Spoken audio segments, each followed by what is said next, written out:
that's not a solution. So we need a better solution. Tonight, a Winnipeg homeless camp is cleared out by city crew. We don't want a time for Indigenous racism and black racism.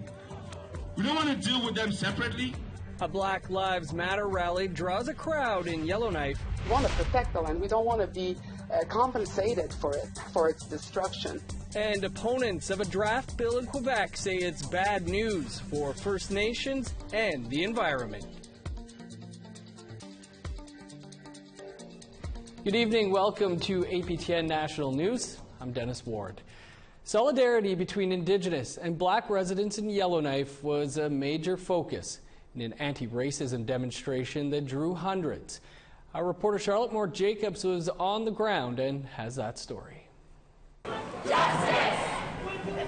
Now! When event organizers asked police beforehand if Yellowknifers could march, they were told no because of COVID-19 restrictions. But that didn't stop them from rallying right outside of RCMP headquarters. We're protesting against something that we believe is more important than these restrictions. And I understand COVID-19 and it's a valid concern, but a lot of people feel that racism is a pandemic that is killing people. The anti-racism demonstration corresponded with the funeral of George Floyd, an unarmed black man who was killed by a white cop in the United States. We want equality. Peaceful yet powerful speeches took aim at RCMP's services in the Northwest Territories. Have you seen one officer of color around here? Have you seen one Indigenous officer around here? And why is that? In my mind, that means that no RCMP member or their wife should come up to me, see my tattoos, and say, "What tribe are you from?" Inemesette Graham helped organize the speakers. She feels and sees racism here. So Yellowknife has a huge Indigenous population. So go into Walmart and look at the posters in Walmart: makeup counter, clothing counter, food aisle. Like, how many Indigenous faces do you see on those posters? Because I've looked, there isn't one. There's not one Indigenous face, there's not one black face. Graham, a mother of three, says change needs to happen in every institution to target implicit bias. Intentionally put Indigenous leaders, powerful Indigenous people in your textbook and teach your kids about them alongside the white leaders. Put black people in your textbook alongside it. So when people leave school, they're learning that every race can do these things and every race is capable of it. While the rally was in support of the Black Lives Matter movement, solidarity between all groups of Northerners was paramount. We don't want to speak over each other. We don't want a time for Indigenous racism and black racism. We don't want to deal with them separately. We want to shoot two birds with one stone. Charlotte Moore-Jacobs, APTN National News, Yellowknife. Meanwhile, Alberta RCMP's top cop denied there was any systemic racism in his province or across Canada. Deputy Commissioner Curtis Zablocki made the comment on Monday when asked about allegations that the RCMP assaulted Athabasca Chippewa Chief Alan Adam. Today, the Deputy Prime Minister was asked about Zablocki's denial of racism. Chrystia Freeland acknowledged systemic racism exists, but did not respond directly to Zablocki's comment. And it is very important for all federal government institutions, including the police, to operate from an understanding that systemic racism is a problem for us here in Canada, to not be complacent about that, and we have to work together against it. The chiefs of the Wolastoqey Nation are calling the New Brunswick government tone-deaf and condescending for not acknowledging systemic racism within policing and the justice system. The chiefs of Wolastoqey First Nations called for an independent committee to review systemic racism in New Brunswick's police and justice system. The call comes after the shooting death of Chantel Moore in Edmundston, New Brunswick. The 26-year-old mother from Teleoquiat First Nation died after police were called to do a wellness check on her. Chief Ross Purley of Tobique First Nation had this to say.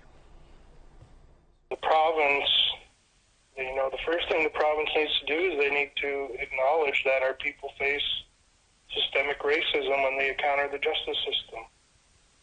And, that's the first step. In Winnipeg, dozens of homeless people are looking for a new place to seek shelter after the city forced residents to take down a tent city. This comes after safety concerns from people in the area. As Brittany Hobson shows us, advocates are calling for an Indigenous approach to addressing housing concerns. City workers started serving eviction notices to residents living in these tent cities. The homeless encampments have been growing over the past several months near the Manitoba Métis Federation's headquarters, to the point where the MMF threatened to take legal action against the city if they did not remove them. The Federation cited safety concerns as part of its reasoning.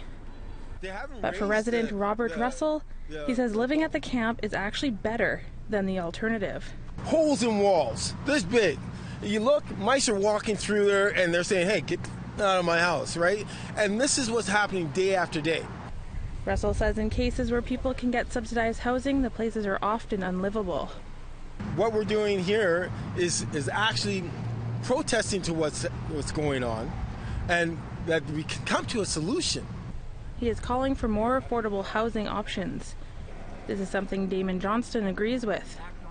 We need to work with these individuals to create the kind of housing they want. Johnston is a board member with End Homelessness Winnipeg. Johnston says the organization recognizes the camps pose a health hazard, but tearing them down isn't the only answer. The bigger issue is we take the camps down, and then where do they go? Do they go to the riverbank, or do they go a couple of blocks over?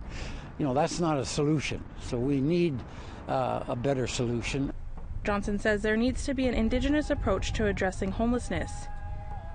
65% of the homeless population in Winnipeg are Indigenous, according to 2018 statistics. Johnston believes these numbers have increased. And Homelessness Winnipeg is working to develop a plan with other Indigenous organizations to address the high numbers. Main Street Project is a local shelter near the camps. Executive Director Rick Lees says he's not opposed to tent cities. We're basically saying to people that this is not about the moral debate of encampments. This is about life safety. If people choose to want to continue to camp in other areas, we just want them to do it safely. Several fires have broken out, including 2 earlier in the day. Residents have until Friday, June 12th to leave. Brittany Hobson, APTN National News, Winnipeg. Coming up, big changes in the child welfare system in Ontario have been pushed through under the radar. Details after the break. Here's a look at Thursday's weather forecast starting on the East Coast. Sunny and 20s for Halifax and Charlottetown. 3 with rain in Nain, 12 and showers for Happy Valley, Goose Bay. 25 and rain in Montreal, showers and 24 in Saguenay. 21 with showers for Toronto and Peterborough, 14 in Sault Ste. Marie. Rain and 20 in Thunder Bay, 13 and showers in Wawa. +2 in Churchill, 4 with rain in God's Lake. 16 and showers in Winnipeg, 21 with rain for Brandon. Sunny across southern Saskatchewan, 24 in Regina, 22 in Saskatoon, 19 in Meadow Lake, 14 in La Ronge.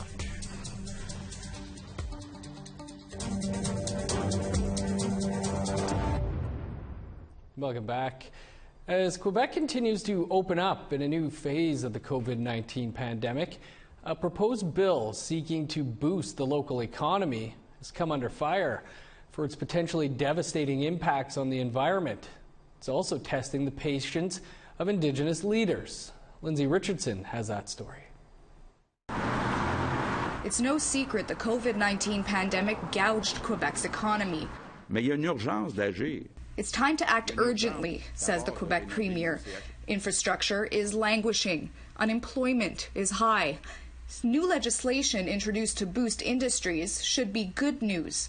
But opposition parties, environmentalists, and First Nations leaders agree. Quebec's Bill 61 is not. It is problematic because right now they're using our faith, our good faith, in their way of directing the province during a very, very tricky issue. The goal is to stimulate the economy, streamline environmental studies, and fast-track industry projects. Innu activist Melissa Moulin-Dupuis works with the Suzuki Foundation and advocates for the province's forests and wild game.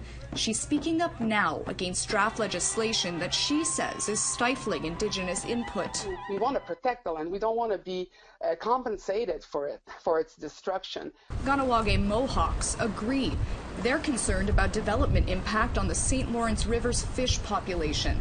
In a statement, Mohawk Council Chief Ross Montour says Bill 61 has little or no regard for the impacts to their rights. Maniutanam Chief Mike McKenzie said First Nations should be at the forefront of the government's economic recovery. But Moulin-Dupuis says they're often antagonized for speaking up. Because we're not anti-economy. We're just thinking of an economy that is logical, that is fast forward-thinking, and that has all these generations, these 7 generations in front of us, be able to survive. Legault assures that Bill 61 will not create corruption or destruction, only efficiency, as projects usually take up to a year to be approved. We think that without decreasing the requirements, we can do that faster. Des appels au respect. Respect des principes, respect des droits. We're calling for respect of rights and land, said AFNQL Chief Ghislain Picard when addressing Quebec officials about the bill. In response, one of the bill's supporters made clear the feelings about consulting with First Nations. C'est-à-dire que si à chaque fois qu'on a pris des décisions au cours des 3 derniers mois, on avait pris tout le temps nécessaire, ben peut-être que la situation serait encore plus grave qu'aujourd'hui. Alors aujourd'hui, hardened activists see patterns and worry about a profit-driven approach. Why destroy the river when you can fish internally, you know? A vote is expected to pass Friday, but Legault says rewrites may come before then. Lindsay Richardson, APTN National News, Montreal. Meanwhile, it's been nearly 6 years since the tailings pond of the Mount Poly mine in British Columbia breached. 24 million cubic meters of mining waste spilled into the waterways of the Williams Lake and Soda Creek bands. Now, the first disciplinary hearings looking into the disaster are scheduled to take place next week. Imperial Metals, the company that owned the mine, has never faced charges or received fines.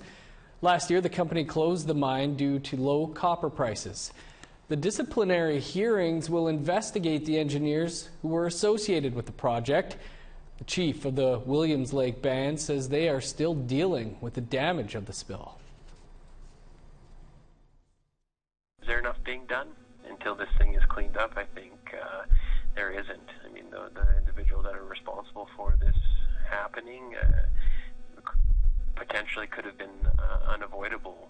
And that's something that we definitely want to know. I mean, if there wasn't steps taken and there was concerns that were brought forward that led to this. Foster homes in Ontario can now be inspected over the telephone, at least during the COVID-19 pandemic. They can also increase in size. The province quietly changed regulations a month ago, something critics are calling a bad move. APTN producer Kenneth Jackson broke the story Tuesday and joins us from Ottawa.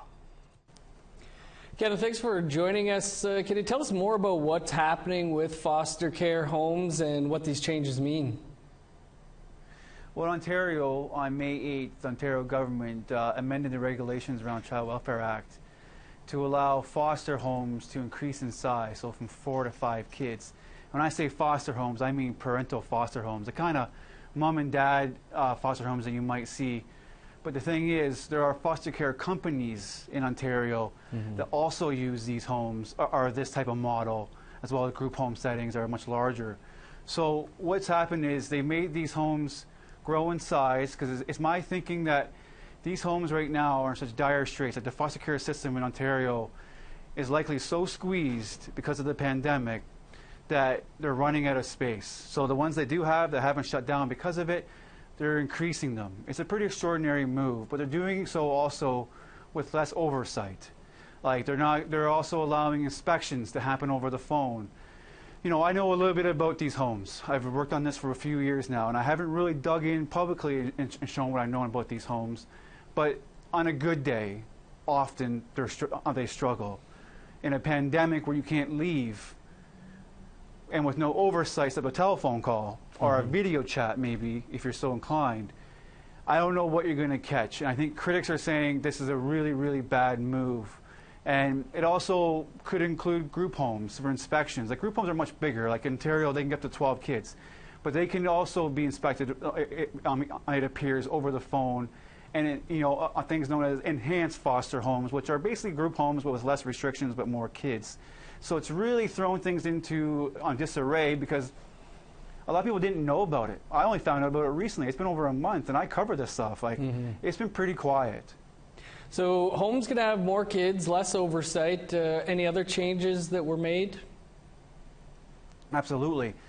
The ministry has suggested, advised, or asked agencies, foster care agencies, child welfare agencies, to refrain from getting unnecessary police background checks, only if they're deemed essential. So a child welfare worker is deemed essential, but they're saying don't do it. So they're specifically saying don't do it for board members. If you need to get a board member needs to get a background check for vulnerable children or I work with vulnerable children, maybe let that slide for now. Well, a board member oversees an agency or a foster care company. They are the ones who decide, well, you know what, we need to make changes. So if they can't do their job, then right now that says there's a lot less oversight even from internally. But there's more to this too. They also are requiring less documentation of workers that are hired, like immunization records and health records that you generally need to have to show you're not going to bring us measles into the home, are you, or a virus of some sort.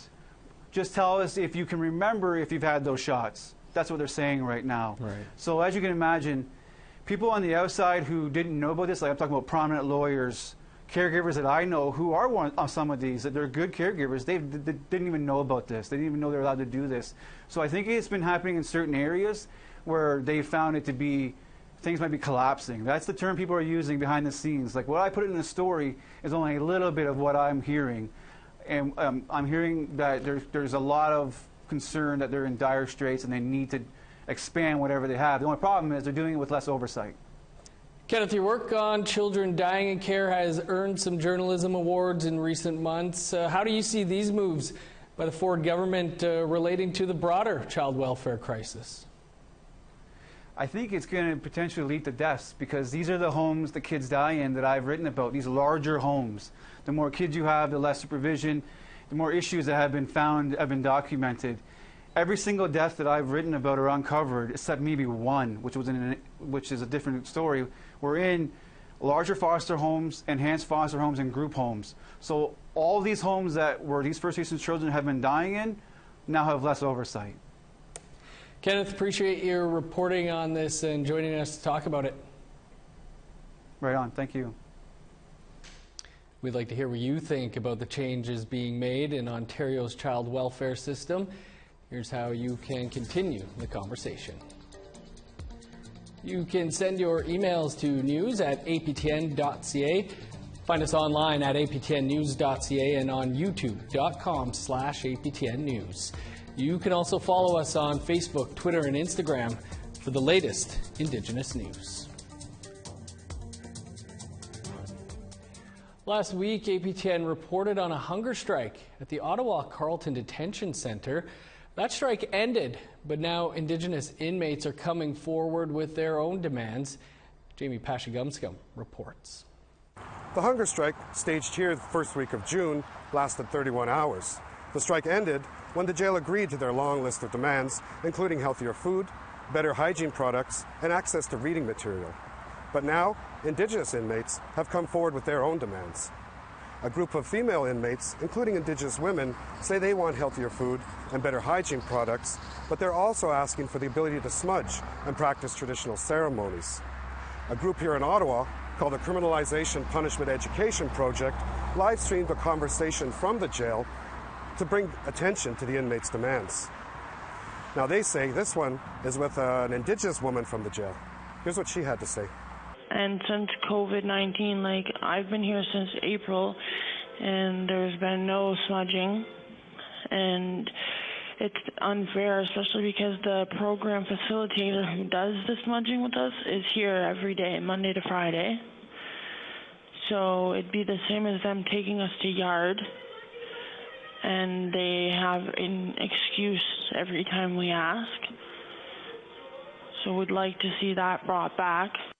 The Criminalization and Punishment Education Program says there was a group of 8 Indigenous men who have also come forward with demands concerning cultural practices. Among other things, they're asking for the proper handling of traditional medicines. Now, they say the guards here don't package them properly, and when they hand them to the inmates, they're using their bare hands. Now, these men also want to be able to practice traditional ceremonies, specifically the change of season ceremony with the summer solstice fast approaching. Now, the liaison officer at OCDC has not been coming to the jail because of COVID-19 restrictions, but will be resuming duties June 11. Jamie Pashagumskam, APTN National News, Ottawa. Time for another quick break, but stick around. There's more to come. Here's a look at the rest of Thursday's weather forecast, picking back up in northern Alberta. Showers in 21 in Grand Prairie and High Level. Sunny and 23 in Medicine Hat, 1 degree warmer in Lethbridge. 18, make that 17, and showers for Vancouver and Victoria. Showers and 21 for Fort Nelson, 18 in Smithers and East Lake.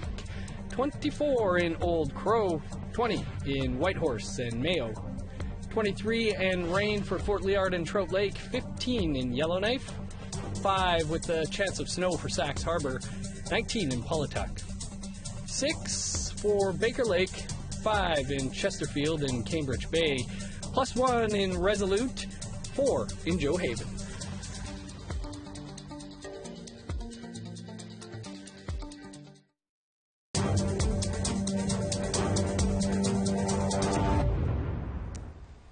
Welcome back. Big news for soccer fans who are celebrating the return of Major League Soccer. A World Cup-style tournament will kick off next month in Orlando.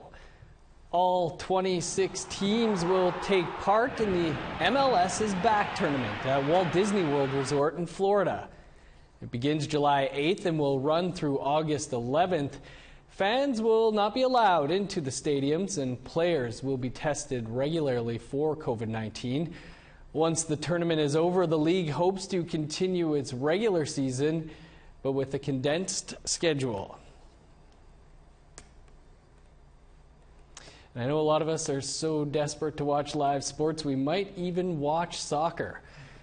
That's your APTN National News for this Wednesday. For the very latest, visit our website, aptnnews.ca, and download the APTN News app. I'm Dennis Ward. Thanks for tuning in. We'll see you back here tomorrow.